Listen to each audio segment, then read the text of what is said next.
So Presley's 10 years old now, and he's probably some of the best thing that's ever happened to me. He's my little baby. He wants to go outside, but we're gonna go outside when we're done with the podcast because you're crazy. But you're crazy if you think I'm gonna do the podcast and then just let you out. We did that last time, buddy. And I didn't like it. It didn't look good. We got a one shot, just like Tony Hinchcliffe. You understand, buddy? So. Mad Max was the turnout of my lifestyle. Smoking green, blowing white clouds to build the blue skies. Conversating with the gods by my wildflower to let them know that it's the God's hour. This love's the never-ending saga. Gods by my wildflower to let them know that it's the God's hour. This love's the never-ending saga. Gods by my wildflower to let them know that it's the God's hour. This love's the never-ending saga. Gods by my wildflower to let them know that it's the God's hour. This love's the never-ending saga. Walk through the sands of times like Gara. On the other side of that gad is karma. You wet Prada, the devil like inside your box now. While the angels fly over my headstone.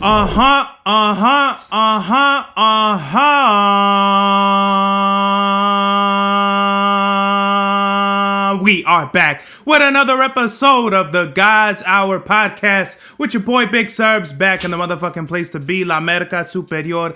Presley on the intro. Over here, of course, wanting to be a part of the motherfucking podcast, as always, buddy. I swear, buddy, if you need me to take you out during any part of this podcast, you're going to get thrown out the window, buddy, I swear. Alright? Número 68, yes. Egg sandwich? We'll get into the reason why it's called egg sandwich. So, over the weekend, kind of a little hectic, you know what I mean? Kind of a little traumatic. So, Saturday was Teddy Ursa Community Day for Pokemon Go. I spent it at the mall, and it's probably the last time I'm ever going to go to the mall for Community Day, especially now. January, it'll probably be a good time to do Community Day, but the last time I went, I just felt like there were so many people. What's so crazy is I saw my manager over there at the mall.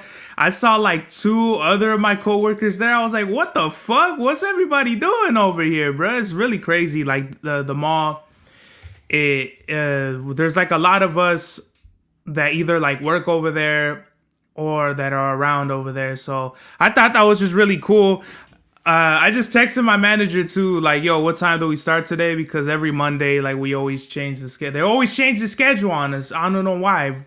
Fucking guys are weird, but basically, Saturday it was Community Day. I was over there at the mall.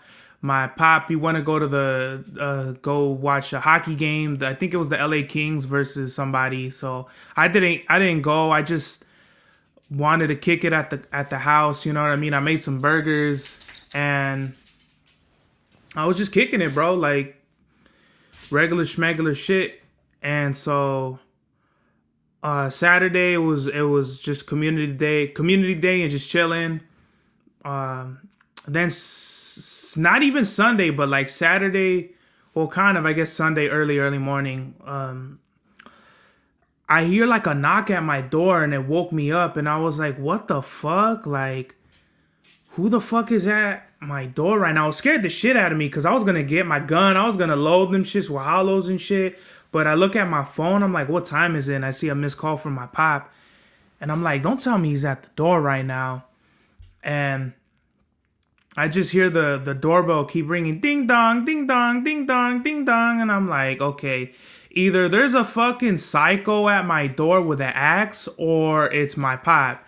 And I open the door. Not only is it my dad, but it's my mom, my dad, and my grandmother.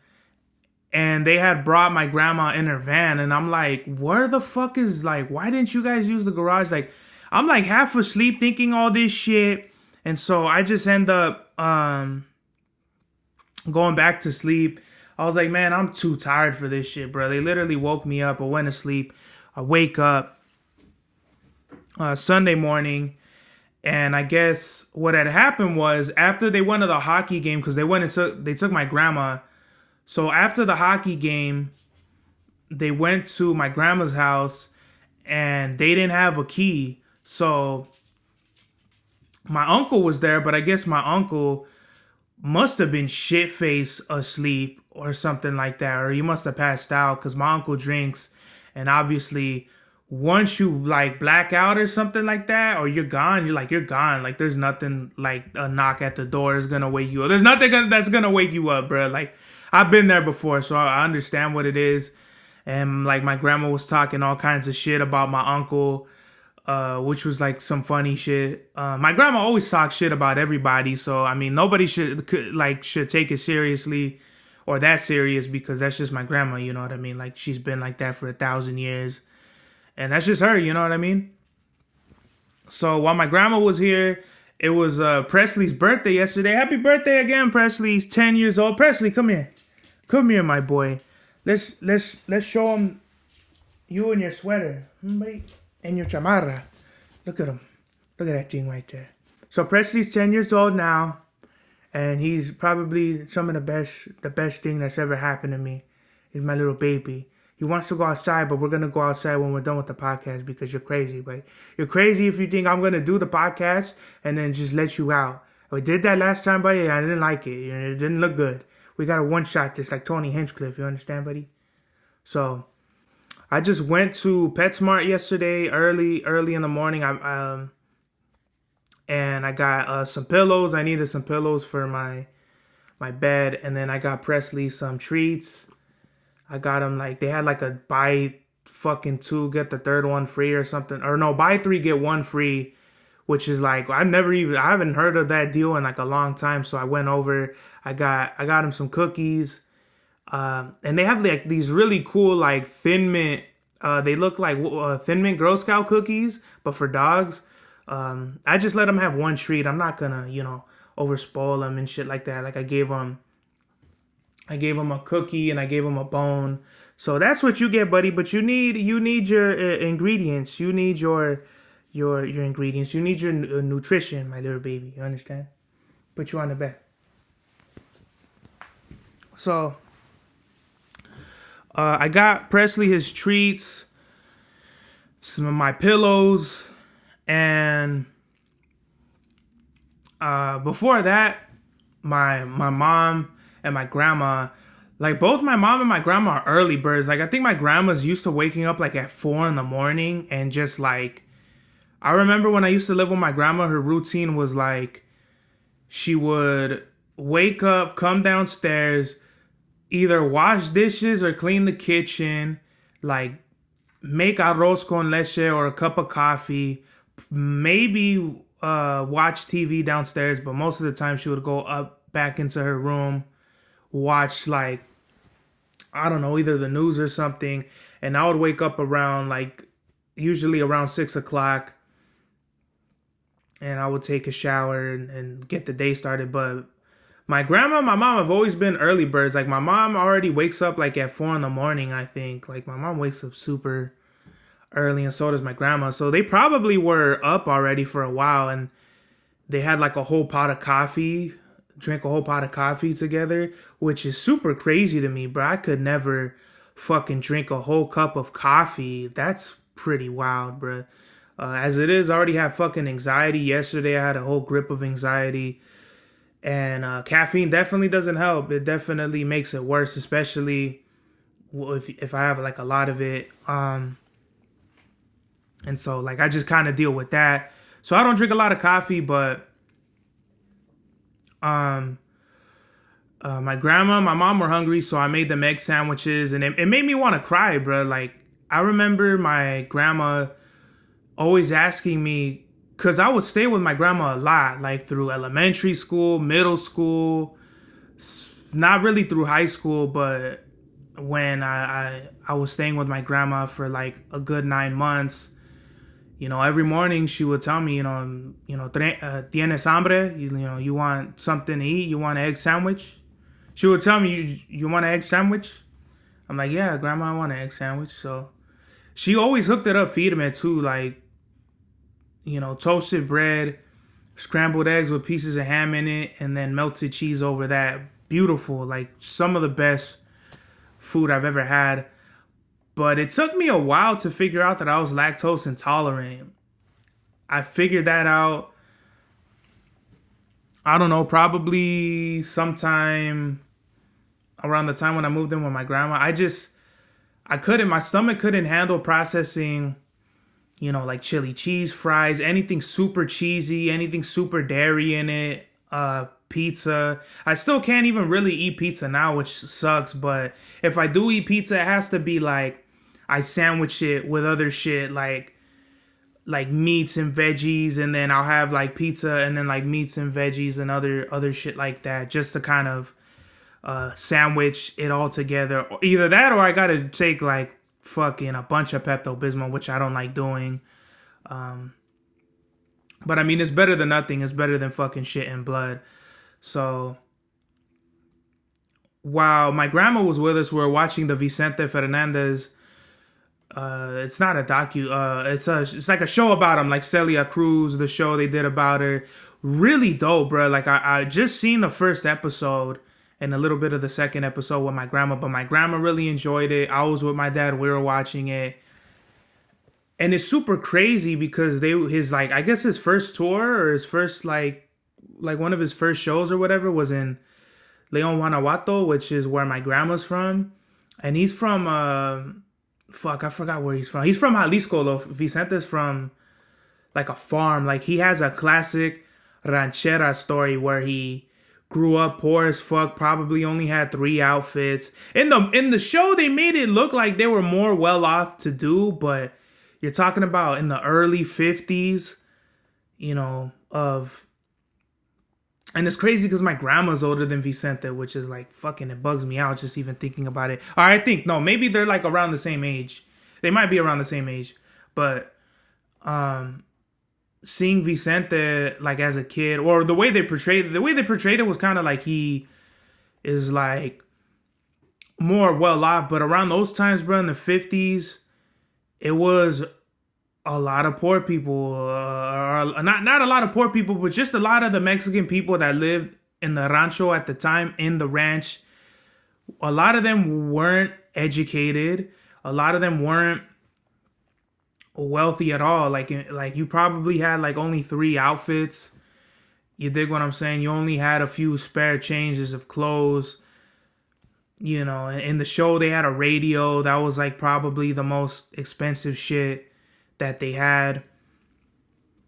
And it was a really interesting movie, really interesting to see. And some of the shit that was going on, stories that my mom told me, I was like, wow, like this really portrayed a lot of what went on in Mexico. I remember my mom telling me stories of how for punishment, my grandpa would make her like kneel down on her knees and hold like a 2x4, and it would be her and my tia, her sister, holding it together for like a long periods of time. And that was punishment. You wouldn't always get hit. I mean, they alluded to like kids would be hit, but they didn't show kids get hit, obviously, because you can't show shit like that anymore. But they showed in the series that Vicente had to hold bricks on his knees with, I think that's like his cousin or his friend or something. I forgot the other character's name. It might have been his cousin. And I just thought that was really interesting how accurate. They even go into like Dia de los Muertos and how Vicente had like always kind of like this fear of death. I'm not saying this is really what happened because this is a show. This could be entirely made up, but I do know that when it comes to the Mexican culture, death is a big thing. So I don't know if he was afraid of it or whatever. I mean, everybody has like some sort of fear of death, at least a little bit, or maybe not. But it's really crazy because he, throughout the show, like he sees death, especially like in the first episode, like he sees death at his at the show in the beginning. He sees death in the graveyard. His dad, his dad tells him, are you going crazy? Like, who the fuck are you talking to? Like, he's talking to death. And it's really interesting to me because I just would never think that it would capture somebody's story so well. I don't know about the Celia Cruz story, but I just saw Celia, like maybe the first episode of Celia Cruz. I really liked it too, but I'm not Cuban, so I don't know what their whole shit is. I just know knowing my history, my people, and my stories from, my mom and shit like that, this was pretty accurate. I mean, maybe not 100%. It's a fucking show. Like, they probably weren't wearing the same things or whatever it may be, but it's a pretty dope show. So I really enjoyed it. My grandma really enjoyed it. And it was really cool just sitting there with my grandma and watching the show. Because I remember watching novelas with my grandma when I was a kid, bro. Like, we would watch Teresa and shit when I was a kid. And that's kind of like how I wanted to learn Spanish. And to this day, I really don't understand Spanish all that well. Like, I could pick apart pieces of words and shit and kind of like run with it in my mind and shit, what they're saying, but I don't really understand it at all, like, completely. So when I was a kid, I used to watch the novelas with my grandma when I was a kid, bro. Like, when I was like 10, something like that, when I would stay with her. And it was just really cool seeing my grandma, man. I don't see my grandma all that often. I have like something in my eye. What the fuck? It was cool seeing my grandma, bro. Like, I don't really see her that often. And she's like, I think she has Alzheimer's now, or she's like getting it. And it's really putting a strain on like my family. Just like my other grandma from Mexico, she has like Parkinson's and she has Alzheimer's, and my other grandma from over here, she has Alzheimer's, and my tia Pati, she just passed away. What is it? Saturday, I think it was. Something like, oh no, maybe she passed away on the 9th, so that was 3 days before. So it was probably like Tuesday, whatever, like almost a week ago or whatever. But that kind of really fucked me up because with my tia Pati, I remember recording at her house in Pomona in the garage. I remember, she was always happy. She always like loved seeing me and fucking part of me wishes I would have seen her one last time just to tell her I love her and all that shit at the hospital, but another part of me is kind of glad that, not glad, but like the last thing I never wanted to see, I want to see is like my tia, in the hospital and all tubed up and shit like that. I'm glad the last time I seen her was at like my cousin's quinceañera. I hugged her, I told her I loved her, and she looked good there. When my cousin Jaime passed, they were showing photos of how he passed away, of like him on the floor and shit, and I couldn't see those pictures, bro. Like, the last thing in my head, I don't ever want to see any of my family members is like them, like when they just died or something like that. Like, to me, it's kind of, I don't want the last memory of that, you know what I mean? It's kind of, I just don't want that shit scarred in my brain. That's why with like all my other homies who passed away or shit like that, I'm glad at least the last time I seen them, it was like more like love there and not like this like traumatic memory, you know what I mean? I've been through a lot of shit, bro, and I'm just glad that it wasn't the last memory I have of any of like my loved ones and shit or family members is kind of grim, you know what I mean? But rest in peace to my tia Pati, man. I remember just fucking being at her house making hamburger helper. You know what I mean? I was like 16 and shit. Like with my cousins, my sister, my Tio Angel, and it was really cool just, staying with her. And so may God bless her and, rest easy. Her funeral is this Saturday too, so fucking they're doing like her service with like my grandpa. He like we did his service there. I think we did Jaime's service there too. So I don't know what it is about that church. I know my grandpa worked there, and I think my Tio John, he like works with them or something like that. But I don't know what it is about that church, man. It's kind of I don't know. But I guess if we're going to be doing the funeral services there, I guess we'll just do it there. A lot of our family spread out. Like, a lot of us live in different places. So, like, my grandma and all my tios, they were raised for the latter part of their lives in West Covina. And now one of my uncles lives in Pomona. Another uncle lives near LA. My dad lives here in Ontario. What else? My other uncle lives in Fontana. Another uncle lives in Victorville. So those are kind of out the way, but you know, we're still making it happen over here in West Covina. Kind of like fucking killed the whole podcast vibe, which is something I want to do, but it's just shit that I'm dealing with, you know what I mean? Like, I'm just like really emotional now, and it's kind of hard. I don't really have nobody to talk to, so it's kind of, this is like my own therapy. You know, therapy never worked for me, bro. There's people that like, they make it seem like therapy, oh, you need to talk to someone and hash shit out, and you don't know how good therapy is good and all this shit. Bro, I done had like 3 or 4 different therapists. I mean, they tried to do that when I was like 15. It didn't work out. Therapy just doesn't work for me. So I feel like any outlet I could do, the music, the podcast, the reviews, whatever I'm doing is just a better outlet, because I feel like no matter who I talk to, man, I just feel like they don't get it. And I don't even have people to talk to right now like that anymore. But I just feel like people don't understand. Like, I remember just being in a funk at work, and there was like this girl, and she was like, what's up with you? Like, and I'm like, what? And she's like, well, you're looking like all like fucking, you know, like all sad and shit. And I was just about to tell her like all this shit, but I was just like, I just get into this mode where I feel like if I'm bothering someone, I'm just not even going to go through with it. I was like, you know what? It's just a lot of shit that's going on in my life, and fucking, you know, I could just be here all day telling you about my shit. And then she just went right back to work. And it's like, see, like, this is why I don't even like talking to people, because they don't really understand it. They just do, you know, people just don't really understand what you go through. And I feel like that's just life. That's just a part of life.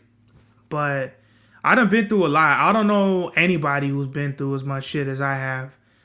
And that's like real shit. Like, I put that on everything, bro. Like, I done been through a whole bunch of shit, some of which I've spoke about on the podcast. A lot of it I haven't. But that's just life, you know what I mean? We're all gonna go one day, and you can't really stop it, you know what I mean? Hopefully, you know, we all end up in the same place, those of us who deserve to be, you know, at least. But let's get into some other shit, man. Fuck it.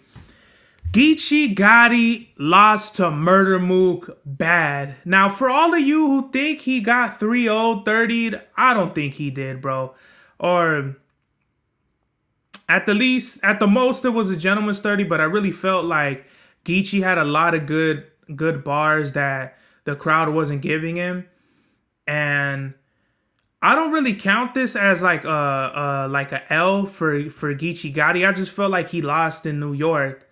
They definitely need to do a rematch though, like in like Atlanta or anywhere else besides New York, because the problem with Geechee beating Lux badly in LA was the fact that they wanted him to battle Mook in New York.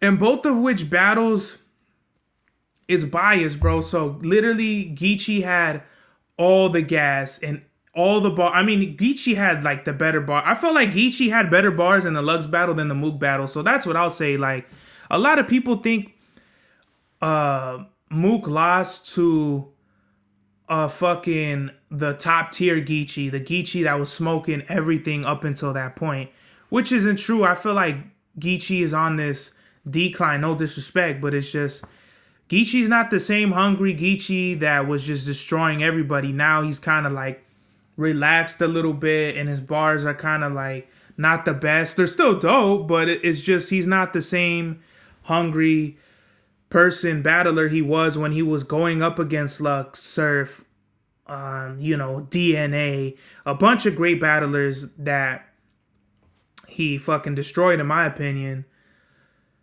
And so that's the only kind of like tidbit I have with the whole battle. People saying that Mook beat the fucking Mook beat the face of URL, or 30 the face of URL, when it's like, I don't think he did, bro. This whole thing where Mook and Lux could just come every fucking once a year, once every 2 years to battle the top battler, I think it's kind of weak, bro. Like, I'm not trying to take nothing away from him. I know a lot of people say that Mook beat Tay Rock, which I would say he did too, at least 2-1. But I mean, that Tay Rock wasn't, prime Tay Rock. The Geechee Mook beat wasn't prime Geech. When you get to have all this time in the world, that's what's to be expected. You're a fucking legend. You're a Harlem legend. You battle once a year.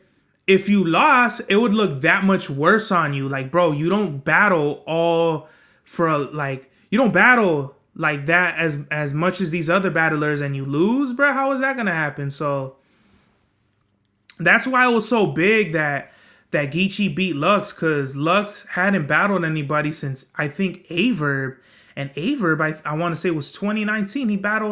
Geechee battled in Lux on Halloween 2021, bro. That's over 2 years later, 2.5 years later.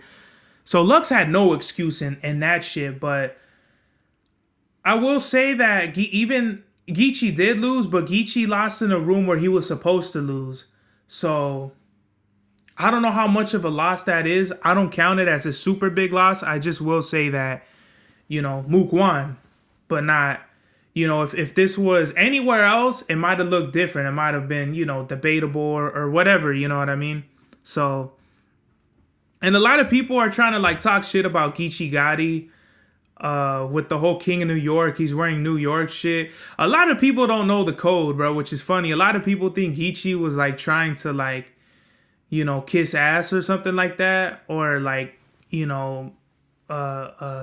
perform to like the New York crowd or whatever it was. But if you don't know the code, you don't know the code. And the New York doesn't necessarily, the Yankees don't necessarily, apparel don't necessarily stand for New York, especially in LA. If you know what I'm talking about, you know what I'm talking about. I'm not going to say anything much more than that.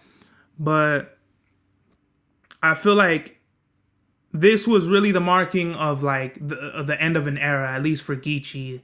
Whatever Geechee was on before this, like, this is the end of it for him. Now I feel like he needs to relax, take a seat back, readjust the game plan or whatever, and just figure out what he needs to do moving forward. Because I love Geechee Gotti, but he got too comfortable.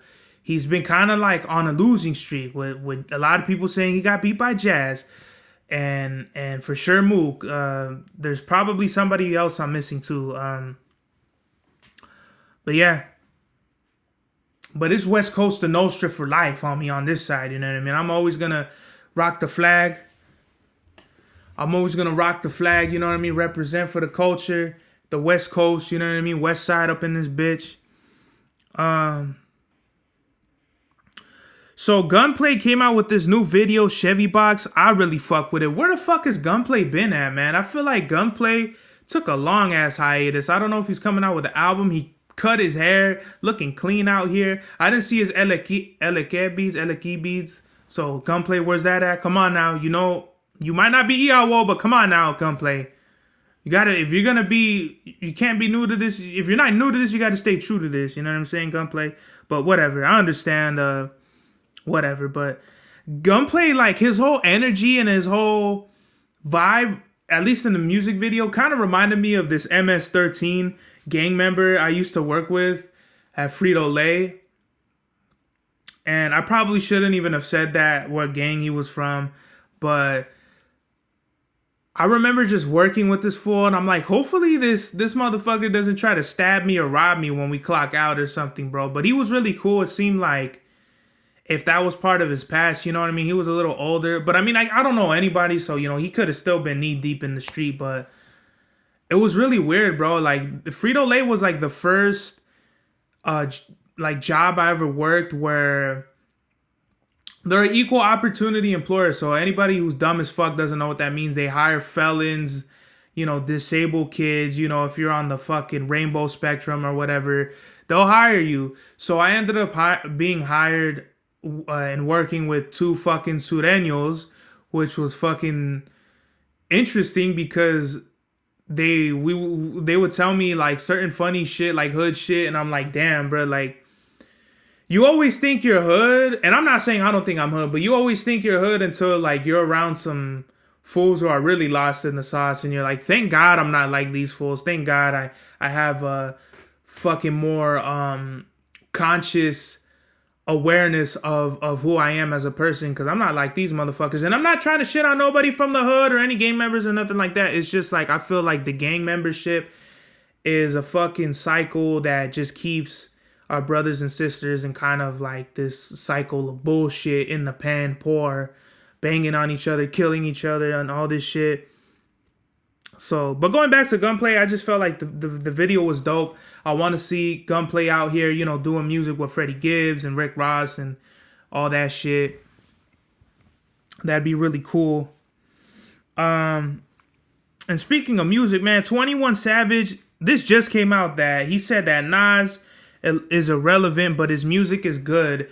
And I've always seen this as like a pattern whether it's like the older generation of artists shit on the newer ones or the newer ones shit on the older ones. But, I was talking to One Voice about this, that the irony is 21 Savage is literally making Nas relevant to like all his fans by even speaking on Nas's name, because all the real heads know, all the OG hip hop heads and all that, you know who Nas is, bro.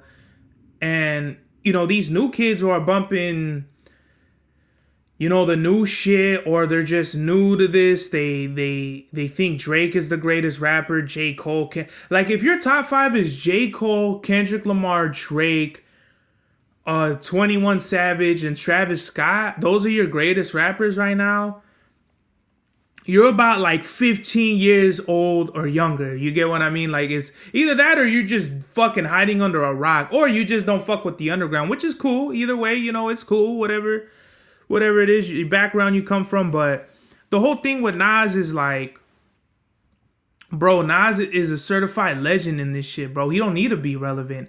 His prime, Nas's prime was like from fucking, when did Illmatic come out? 94 to, or 90, like, yeah, right, 94 to, when did Stillmatic come out? 97, 98? So you're talking about almost 30 years ago, bro. And I mean, Nas got records that live on to this day, bro. If I Ruled the World.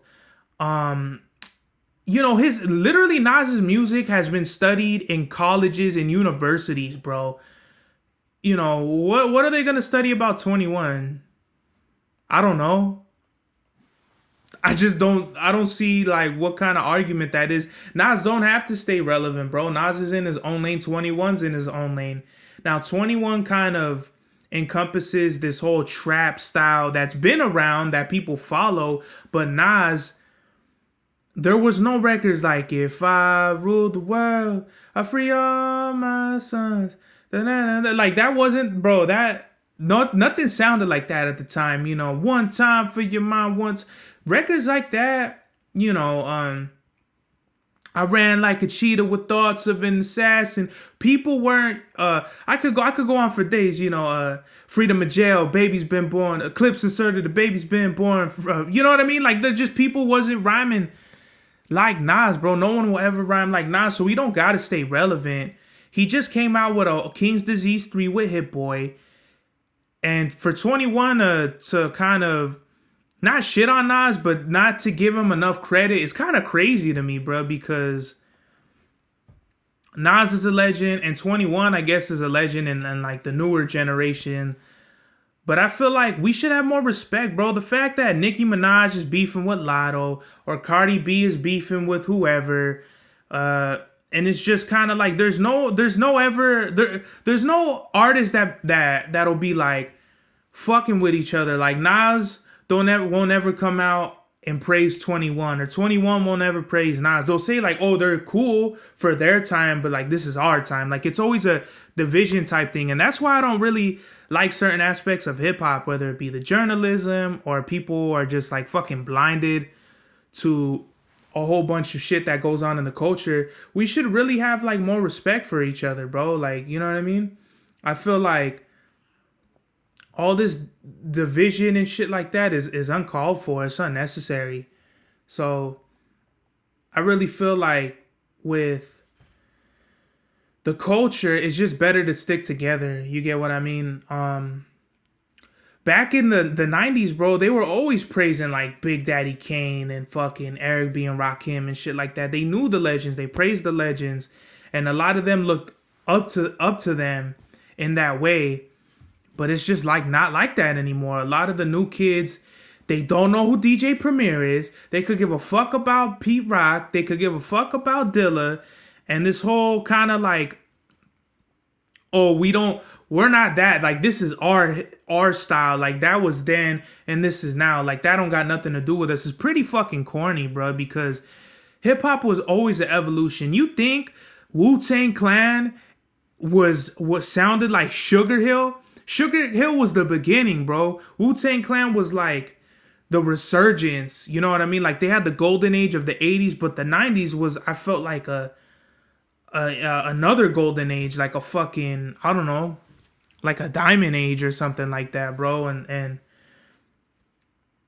yeah, the music ain't gonna be the same. It's always gonna change. But why is there like, oh, I don't fuck with this. Like, that's not my music.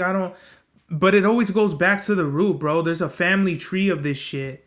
And it goes back. Like, all these trap style rappers, they go back to Gucci.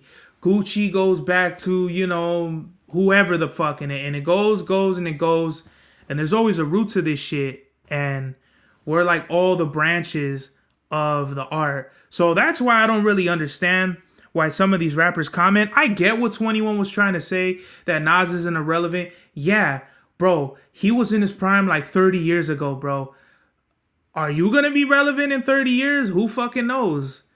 But to say that he's irrelevant is like really subjective, and it's kind of like, it's not wrong, but it's not right either. Like, I get what he's saying, but I mean, until when you're 50 and you're still rapping, bro, you give Nas a call and you tell him fucking, you know, if he's still relevant at that point. But I just thought that was like really interesting shit for him to say, because it's always something in the culture that's trying to divide us, whether it be ourselves or some bullshit.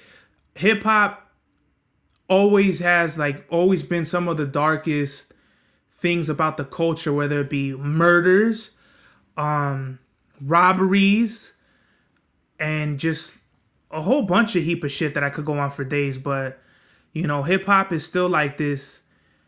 At its core, I feel like it's still this raw element that people are gravitated towards. And I feel like if we just put more positive energy into the culture, it would just be better off, instead of trying to divide while like all these companies and shit try to come in and capitalize off of, you know, the fucking the blogs and shit. They love shit like this. 21 Savage talks shit about Nas and they blow it up and they make it into this thing and they make money off of ads and all this shit, but we don't get shit from it but bullet holes and coffins.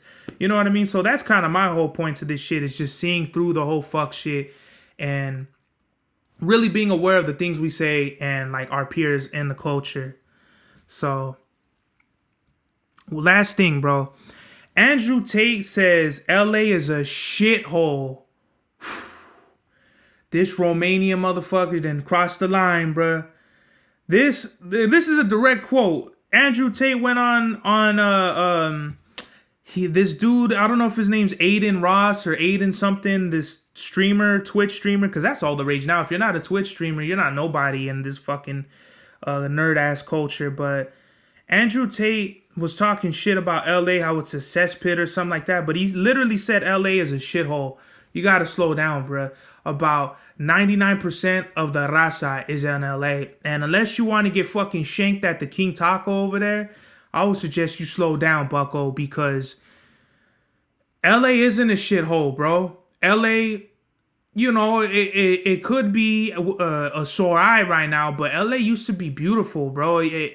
LA used to be like the mecca of Chicano culture. It still is, but that don't give you the permission to fix your mouth and talk shit about the fucking whole town, bro. Like, you sounded like Draco right now, where he was talking about, rest in peace to Draco too, but he was talking about Ingleweird and shit. You're literally trying to sanction off a whole group of people and a culture that you never grew up in, bro. I could see if like the Raza would say that. Any of our George Lopez would say, you know, LA is a shithole. I could get that, because at least George Lopez could tell me something about, you know, Cesar Chavez Street or Soto or fucking the Gold Line or something like that, because he's from the culture. But literally, you're a visitor. You only come here when you do a fight, when you want to promote something. You're only in LA. You're only around LA when it comes to business or some other bullshit. You have no right to talk shit about Los Angeles if you've never been here, stayed here, and you've actually seen on a day-to-day basis the people that live here and work hard for a living here, or who have to come from Mexico or any other country just to make a living here and fucking send their money because they working for peanuts and shit over wherever the fuck they come from. So I just thought Andrew Tate is a fucking dickhead, point blank period. Andrew Tate, you're a fucking real fucking idiot for that one.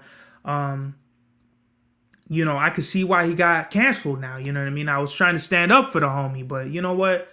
I don't stand up for shit like that. Andrew Tate, man, I really feel like you owe apology for the whole raza, not just LA, but to anyone who would even travel through Los Angeles just to live for a better life, you know what I mean? Yeah, maybe it's not a fucking metropolis, fucking whatever it is in your fucking fantasy fucking brain that allows you to speak on whatever the fuck, but you know what I mean? I just wanted to give a special shout out. Fuck Andrew Tate. I hope you get your shit together, man, because that was some bullshit. And with that, this is the God's Hour. Fuck Andrew Tate. Bash Max was the turnout of my lifestyle. Smoking green, blowing white clouds to build the blue skies. Conversating with the gods by my wildflower to let them know that it's the God's hour. This love's the never-ending saga. Gods by my wildflower to let them know that it's the God's hour. This love's the never-ending saga. Gods by my wildflower to let them know that it's the God's hour. This love's the never-ending saga. Gods by my wildflower to let them know that it's the God's hour. This love's the never-ending saga. Walk through the sands of times like Gara. On the other side of that gad is karma. You wear Prada, the devil like inside your box now. While the angels fly over my headstone.